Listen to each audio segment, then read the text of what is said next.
ഒന്നാമത്തെ കാര്യം, ഇങ്ങനെ ഒരു ആക്ഷേപം വന്ന സമയത്ത് തന്നെ ഒരു പരാതിയും വരുന്നതിന് മുമ്പേ മറ്റൊരു രാഷ്ട്രീയ പ്രസ്ഥാനവും സ്വീകരിക്കാത്ത തരത്തിലൊരു നിലപാട് കോൺഗ്രസ് പാർട്ടി അക്കാര്യത്തിൽ സ്വീകരിച്ചിട്ടുണ്ട്.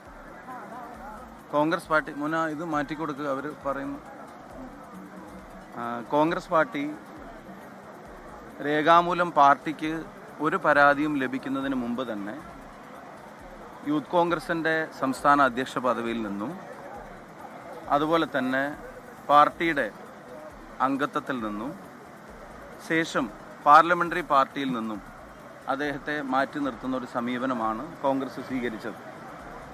അത് ഒരാക്ഷേപം മാത്രം ഉയർന്ന സാഹചര്യത്തിൽ മറ്റൊരു രാഷ്ട്രീയ പ്രസ്ഥാനവും കേരളത്തിൽ പ്രത്യേകിച്ച് നിലവിൽ പല ആക്ഷേപങ്ങളും നിൽക്കുന്ന കാലത്തും എടുക്കാത്തൊരു സമീപനം അതിനെ സംബന്ധിച്ച് കോൺഗ്രസ് സ്വീകരിച്ചിരുന്നു.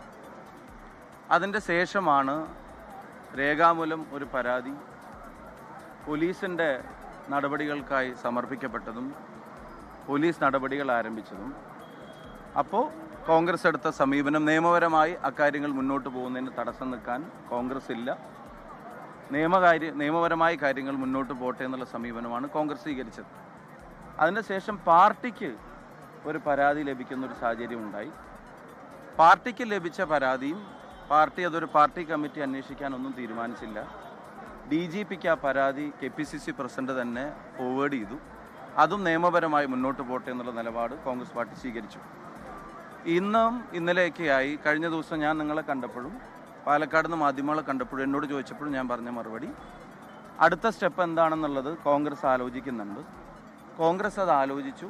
അതിന് നേതൃത്വം KPCC പ്രസിഡന്റ് പാർട്ടി നേതൃത്വമായിട്ട് കൺസൾട്ട് ചെയ്തു, പാർട്ടി നേതൃത്വമായിട്ട് തീരുമാനിച്ചു, ഹൈക്കമാൻഡുമായിട്ട് ആലോചിച്ചു. ആ ആലോചിച്ചതിൻ്റെ അടിസ്ഥാനത്തിൽ രാഹുൽ മാങ്കൂട്ടത്തലിനെ ഇപ്പോൾ പാർട്ടിയിൽ നിന്ന് പുറത്താക്കാനുള്ള തീരുമാനവും കോൺഗ്രസ് എടുത്തു. ഞാൻ കഴിഞ്ഞ ദിവസം കണ്ടപ്പോഴും പറഞ്ഞു, പാർട്ടിയിൽ നിന്ന് ഐസൊലേറ്റ് ചെയ്തിട്ടുള്ള ഒരു എക്സിസ്റ്റൻസ് ഇത്തരം കാര്യങ്ങളിൽ എൻ്റെ നിലപാടുകൾക്കില്ല. പരിപൂർണമായും ഞാനൊരു പാർട്ടിക്കാരനാണ്. ഞാനതിന് മുമ്പും പറഞ്ഞിട്ടുണ്ട്, ഈ എടുത്ത നടപടികളിലൊന്നും അതിനൊരു തരത്തിലുള്ള വിഘാതം സൃഷ്ടിക്കുന്ന നിലപാടുകൾ ഞങ്ങളാരും കൈക്കൊണ്ടിട്ടില്ല. പാർട്ടി കൂട്ടായിട്ട് ആലോചിച്ചെടുത്ത തീരുമാനമാണ്.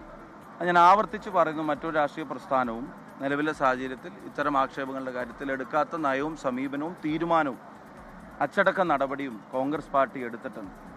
അത് എന്ത് സാങ്കേതികത്വം അതിന് പറഞ്ഞാലും അത് മറ്റൊരു രാഷ്ട്രീയ പ്രസ്ഥാനത്തിനും അക്കാര്യത്തിൽ കോൺഗ്രസിനെ വിമർശിക്കാനുള്ള ഒരു സാഹചര്യമില്ല. എന്നെ സംബന്ധിച്ചിടത്തോളം താങ്കൾ സൂചിപ്പിച്ചതുപോലെ തന്നെ വ്യക്തിപരമായി അടുപ്പത്തിൻ്റെ കാര്യം പറഞ്ഞു. ഞാൻ വ്യക്തിപരമായി ഉണ്ടായിരുന്നൊരു സൗഹൃദത്തെ പൊളിറ്റിക്സിലേക്ക് കൊണ്ടുവന്നതല്ല. കോൺഗ്രസ് പാർട്ടി വഴി ഉണ്ടായ ബന്ധം തന്നെയാണ്, സൗഹൃദം തന്നെയാണ്. സ്വാഭാവികമായിട്ടും പാർട്ടിയിൽ ചെറുപ്പക്കാർ, പുതിയ തലമുറ കഴിയാവുന്ന ആളുകൾ അവർ വളർന്നു വരുമ്പം അതിൽ രാഷ്ട്രീയമായി ആളുകളെ സംഘടനാപരമായ ആളുകളെ സപ്പോർട്ട് ചെയ്യേണ്ട ഉത്തരവാദിത്വം ഞങ്ങളെപ്പോലെ ഉള്ള ആളുകൾക്കുണ്ട്. എന്നാലാണ് ലീഡർഷിപ്പിന് പുതിയ ആളുകൾ കണ്ടിന്യൂറ്റി വരാൻ പറ്റുള്ളൂ. നാളെയാണെങ്കിലും KS യൂത്ത് കോൺഗ്രസ് രംഗത്ത് നന്നായിട്ട് പ്രവർത്തിക്കുന്ന ഒരാളെ കൊണ്ടുവരാനുള്ള പരിശ്രമം ഞങ്ങൾ നടത്തുന്നൊരു കാര്യത്തിന് സംശയം വേണ്ട. പക്ഷെ വ്യക്തിപരമായി ഓരോരുത്തരിലേക്കും നമ്മൾ ചൂഴ്ന്നിറങ്ങിയിട്ടില്ല. അവരുടെ രാഷ്ട്രീയത്തെയാണ് നമ്മൾ പിന്തുണക്കുന്നത്, നമ്മൾ സപ്പോർട്ട് ചെയ്യുന്നത്. അവരുടെ സംഘടനാ പ്രവർത്തനത്തെയാണ്, ഓർഗനൈസേഷൻ ഓപ്പർച്യൂണിറ്റീസും അതിൻ്റെ പേരിലുള്ള മറ്റ് അവസരങ്ങൾക്കും ആണ് നമ്മൾ സപ്പോർട്ട് കൊടുക്കുന്നത്. അല്ലാതെ വേറെ തരത്തിലുള്ള പ്രവർത്തനങ്ങൾക്ക് ഈ പറഞ്ഞതുപോലെയുള്ള സപ്പോർട്ടല്ല നമ്മൾ കൊടുത്തത്. ഞാൻ യൂത്ത് കോൺഗ്രസിനകത്താണെങ്കിലും പാർട്ടിക്കകത്താണെങ്കിലും തെരഞ്ഞെടുപ്പിലാണെങ്കിലും ഒക്കെ ഒരു പുതിയ ഞങ്ങൾക്കൊക്കെ ശേഷം കടന്നു വരുന്ന തലമുറയിൽ, ഞാൻ കഴിഞ്ഞ ദിവസം വേറെ ഇൻ്റർവ്യൂവിൽ പറഞ്ഞു, ഇനി ഒരുപാട് ചെറുപ്പക്കാർ വളർന്നു വരുന്നുണ്ട് കോൺഗ്രസ്സിൽ. അത്തരം ആളുകൾക്ക് ഞങ്ങളെ കൊണ്ടാവുന്ന വിധം ഓർഗനൈസേഷനിൽ തെരഞ്ഞെടുപ്പ് രംഗത്തെ സപ്പോർട്ടുകൾ ചെയ്യാം. പിന്നെ ഇങ്ങനെ ക്രിമിനലായിട്ടുള്ള ഒഫൻസീവായിട്ടുള്ള പരാതികളോ ആക്ഷേപങ്ങളോ അത്തരം പരാതികളൊന്നും ഇത്തരം ഒരു ക്രിമിനൽ പശ്ചാത്തലമുള്ള പരാതികളോ നടപടിക്ക് വേണ്ടിയുള്ള പരാതികളൊന്നും ആ സമയത്തൊന്നും ഞങ്ങളുടെ വഴിക്ക് വന്നിട്ടില്ല. അല്ല, ഞാൻ പറഞ്ഞു അതാണ് ഞാൻ പറഞ്ഞത്. ഞാൻ അത്തരം ഒരു സാഹചര്യത്തിലൊന്നും അയാളുടെ സംഘടനാ പ്രവർത്തനത്തെയാണ്, രാഷ്ട്രീയ പ്രവർത്തനത്തെയാണ് പിന്തുണച്ചിട്ടുള്ളൂ. അതിനാണ് സപ്പോർട്ട് കൊടുത്തിട്ടുള്ളത്. അപ്പം ഞാനതാണ് ക്ലിയറായിട്ട് ഞാൻ പറഞ്ഞല്ലോ. ഞങ്ങൾക്ക് വ്യക്തിപരമായ അത്തരം ഇപ്പോൾ പറയപ്പെടുന്ന ആക്ഷേപങ്ങളെ സംബന്ധിച്ചുള്ള കാര്യങ്ങളിലുള്ള പിന്തുണയല്ല, ഓർഗനൈസേഷനിൽ സംഘടനാ രാഷ്ട്രീയ കാര്യങ്ങളിലുള്ള പിന്തുണയെ കൊടുത്തിട്ടുള്ളൂ.